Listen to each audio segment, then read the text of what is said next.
Et si le problème n'était pas que les gens ne te respectent pas, mais que tu ne sais plus comment réagir quand ils commencent enfin à le faire. Certaines personnes passent des années à être ignorées, sous-estimées ou traitées comme si leur opinion ne comptait pas vraiment. Puis un jour, quelque chose change. Les gens commencent à écouter, à demander ton avis, à te prendre au sérieux. Mais au lieu de te sentir fier, tu ressens quelque chose d'étrange. Comme si tu jouais un rôle. Comme si tu étais un imposteur dans ta propre vie. Si cela te parle, reste jusqu'à la fin. Parce que la psychologie explique pourquoi le respect peut parfois sembler inconfortable. 1. Quand ton identité s'est construite autour d'être ignorée.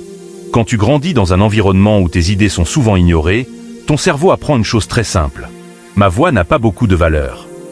Ce message peut venir de plusieurs endroits. Des parents qui ne t'écoutaient pas vraiment. Des amis qui parlaient toujours plus fort que toi.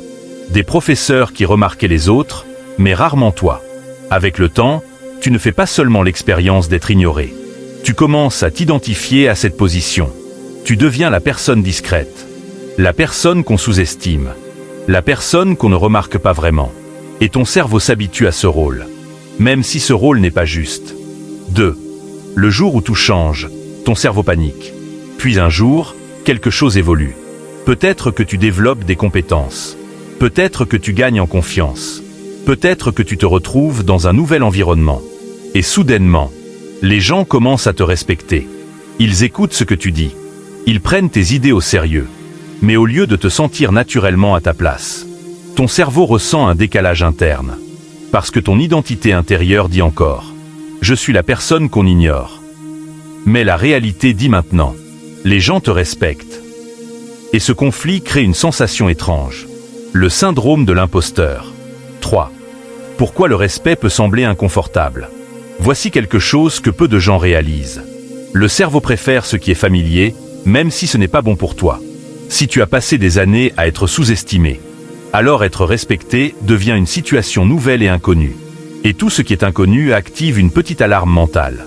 Ton cerveau commence alors à penser « Et si je ne mérite pas ce respect? Et si les gens découvrent que je ne suis pas aussi compétent? Et si je fais une erreur et que tout s'écroule ?»